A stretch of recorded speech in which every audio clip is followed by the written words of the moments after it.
Assalamualaikum students chapter number 2 বহুপদৰ অনুশীলনী 2.3 2 number অংকটো আজি আমি সলভ কৰিবলৈ চেষ্টা কৰিম স্টুডেন্টস তো স্টুডেন্টস এক নম্বৰ অংক বিলাক এই ভিডিঅ'ৰ ডেসক্ৰিপচনত দিয়া থাকিব তোমালোকে প্ৰয়োজন হ'লে চাই ল'বা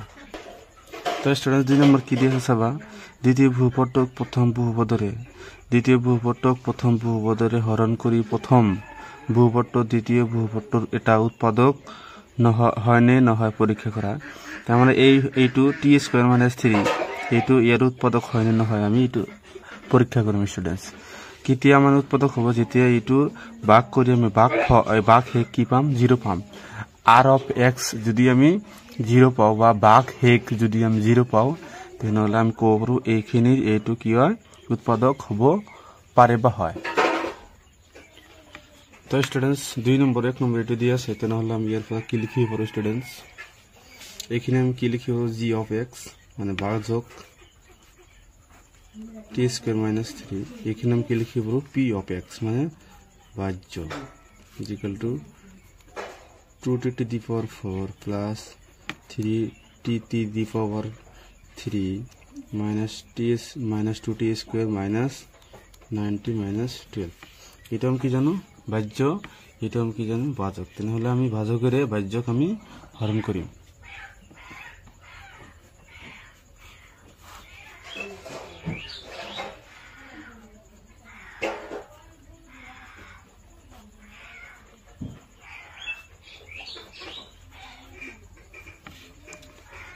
তো স্টুডেন্টস কি করিম আমি এটোরে গোটেইখিনিক আমি ভাগ দিব পাৰিম তেনহলে কি কৰিম t² ৰে আমি এটো ভাগ দিম ইয়াত চাবা t² ৰে আমি কি ভাগ দিম 2t to the power 4 গাম ভাগ দিম চাবা স্টুডেন্টস ইয়াত কি কিমানটা আছে পূৰ্ণ হিচাপত 4টা ইয়াত আছে কিমানটা দুটা তে ক্যান্সেল কৰিলে কিমান থাকিব 2t² থাকিব কিমান থাকিব 2t² থাকিব তেনহলে আমি ভাগফল কিমান পাইছো 2t² তো এইটোৰে তুমি এইটো পূৰণ কৰিবা পূৰণ কৰিলে দিলে কি হ'ব এইটো পূৰণ কৰিলে হ'ব 2t to the power 4 তাৰপিছত কিবা মাইনাস প্লাস পূৰণ কৰিলে কিমান হ'ব মাইনাস 3 আৰু 2 পূৰণ কৰিলে কিমান হ'ব 6 তেনহলে কি হ'ব মাইনাস 6t² কাৰণ ইয়াত মানে t² আছে তাৰ তলত বহাব পাৰোম কিন্তু ইয়াত মানে t² নাই সেই কাৰণে আমি ইয়াৰ তলত বহাব নোৱাৰিম ইয়াত মাইনাস কৰি দিয়া এতিয়া চিহ্নবিলাক মাইনাস থাকিলে প্লাস প্লাস থাকিলে মাইনাস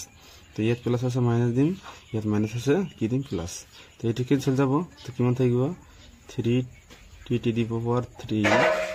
এইটো আছে প্লাসৰ 6t² ইয়াত আছে মাইনাসৰ 2t² নহলে প্লাসৰ 4t² থাকিব তাৰপিছত মাইনাস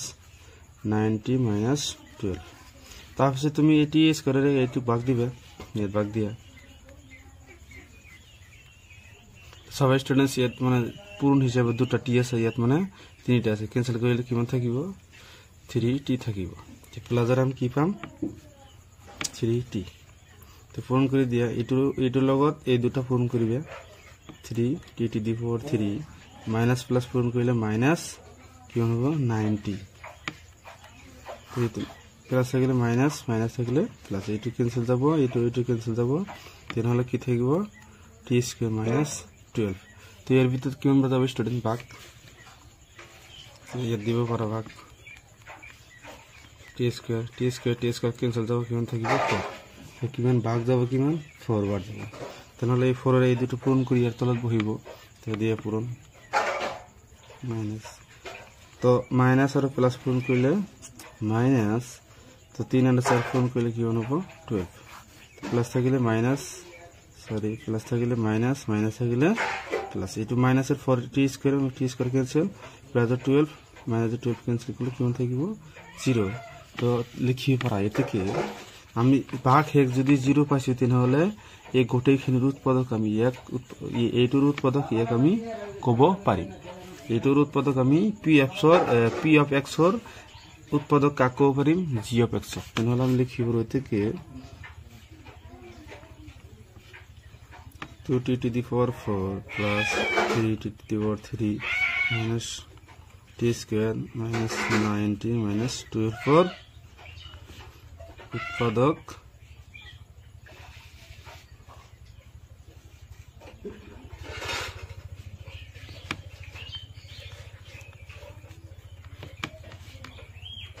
এতর এত উৎপাদক হয়।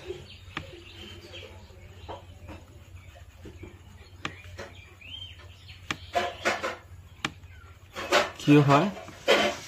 আমি লিখি বাৰু এইখিনিৰ পি অফ এক্সৰ এইখিনিৰ উৎপাদক এতর এত উৎপাদক হয়, কারণ আমি কি পাইছো ভাগ এক 0 পাইছো। ভাগ এক 0 পালে এই গোটেইখিনি কি পি অফ এক্সৰ উৎপাদক কোন হ'ব জি অফ এক্স। তো এইটো কৰিব লগা আছিল। এতিয়া আমি 2 নম্বৰ চাম স্টুডেন্টস। তো স্টুডেন্টস 2 নম্বৰ এইটো 2 নম্বৰ আছে দি আছে, তেনেহলে আমি এক কি লিখি পাৰো জি অফ এক্স মানে ভাজক x square plus 3x plus 1 এখানে আমি কি লিখি পারো p of x 3x to the power 4 plus 5x to the power 3 minus 7x square plus 1 plus 2। তো আমি p অফ x কি হিরে ভাগ দিও g অফ x এর, তাহলে কি লিখি পারো x square plus 3x plus 1 কি করি 3x to the power 4 plus 5x to the power 3 minus 7x square plus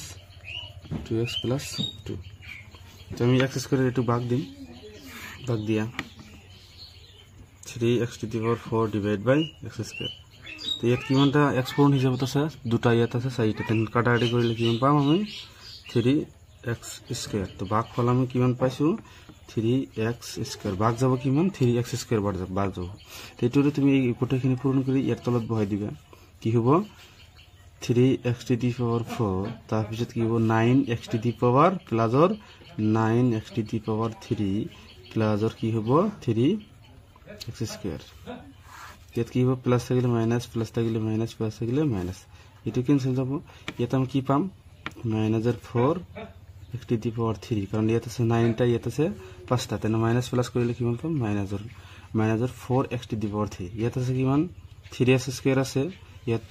মাইনাসৰ 7x square আছে, মাইনাস আৰু মাইনাস যোগ কৰিলে কিমান পাম আমি মাইনাস পাও। তেনেহলে কি হ'ব 10x square plus 2x plus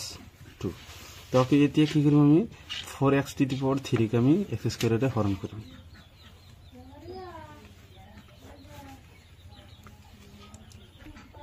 তো ইয়াত মানে কিমানটা এক্সপোনেন্ট হিসাবে আছে দুটা, ইয়াত আছে তিনিটা, তেনেহলে কাটাকাটি কৰিলে কিমান পাম আমি -4x। তো ভাগ ফল আমি কিমান পাইছো -4x। তো এইটোৰে আকৌ এই তিনিটা পূৰণ দিম, পূৰণ দিলে কি হ'ব -4x to the power 3 minus plus পূরণ করলে কি হলো মাইনাস কি হবো 3 4 গুণ 12 x স্কয়ার, তারপর মাইনাস কি হবো মাইনাস 4x। তো এটা কি হবো প্লাস এটুকু প্লাস এটু কি হবো প্লাস, তাহলে কি হবে এটা ক্যান্সেল যাব। এর কিমান থাকিব প্লাসৰ 2x স্কয়ার থাকিব, কিমান থাকিব এটা আছে মানে কি 12টা আছে, ইয়া 12টা আছে, এটা আছে 10টা। তো এটু কি প্লাসৰ হয় এটু মাইনাসৰ, তাহলে মাইনাস প্লাস হবে, এটু কি হবো প্লাসৰ 6x plus 2। তো এতে আমি কি করব 2x স্কয়ারকে আমি এই x স্কয়ারের ভাগ দিম, 2x স্কয়ারকে আমি 2x এর ভাগ দিম, x স্কয়ার ক্যান্সেল যাব, তাহলে কি থাকবে আমার 2। তো ভাগ ফলাম কিমান পাম প্লাসৰ 2। তাহলে পূৰণ দিয়া 2x স্কয়াৰ পাইছে, তাৰপৰ কিমান হ'ব 2 আৰু 3 পূৰণ কৰলে কিমান হ'ব প্লাসৰ 6 লগ কি আছে x, তারপর 2 আর 1 পূরণ করলে কিমান হ'ব 2। তো মাইনাস প্লাস করে প্লাস থাকলে মাইনাস, প্লাস থাকলে মাইনাস, প্লাস থাকলে মাইনাস, এটু ক্যান্সেল যাবে, এটু ক্যান্সেল যাবে, এটু ক্যান্সেল যাবে, এটু ক্যান্সেল যাবে, আমি কি কিছু 0। আমি যদি ভাগ এক 0 পাও তাহলে এই গোটেইখিনির উৎপাদক এটু হয়। এনা আমি দেখি পর স্টুডেন্টস। তো স্টুডেন্টস আমি কি লিখি রব এতে কি p of x এটু দিয়ে আছে, এতর কি g of x এত উৎপাদক হয়, কারণ ভাগ এক আমি কিমান পাইছো 0 হল, 0 হলে আমি কি করব পারো এই গোটেইখিনির উৎপাদক এটু হয়। তো এইটু কৰিব লগিয়া আছিল। এতিয়া আমি 3 নম্বৰটো চাম স্টুডেন্টস। তো স্টুডেন্টস এইটু আমাক দি আছে 2 নম্বৰ, তেনেহলে এইখানে আমি কি জানো g of x জানো x to the power 3 minus 3x plus 1, এখানে আমি কি জানো p of x x to the power কি মান আছে। তো স্টুডেন্টস g of x আমি এখানে লিখিছো, p of x এখানে লিখিছো, এতিয়া আমি g of x এর আমি p of x ক ভাগ দিই।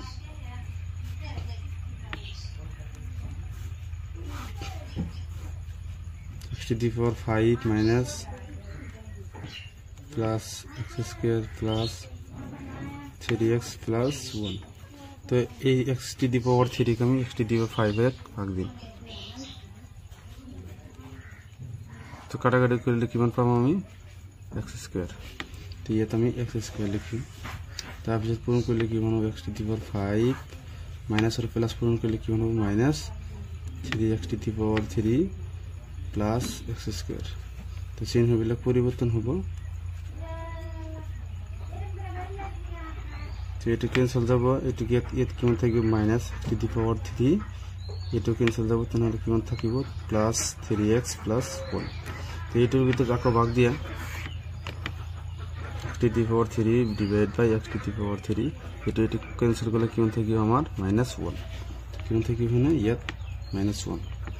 তো x to the power 3 তারপর মাইনাস আর প্লাস পূরণ করলে কি হবে প্লাস কি হবে 3x তারপর মাইনাস আর প্লাস পূরণ করলে কি হবে মাইনাস 1 এটি আমি চিহ্নগুলো পরিবর্তন করে দিয়া তাহলে এটি ক্যান্সেল যাব তো এটি ক্যান্সেল যাব কি মান থাকবে প্লাস 2 থাকিব তাহলে স্টুডেন্টস আমি বাক 0 পোৱা নাই তাহলে আমি কব পাৰো কি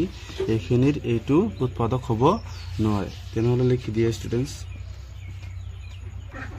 তো স্টুডেন্টস আমি কি পাৰো এইটোৰ এতৰ উৎপাদক এত নহয় কাৰণ আমি কি পাইছো বাক আমি 0 পোৱা নাই তাহলে আমি কি কব পাৰো কাৰণ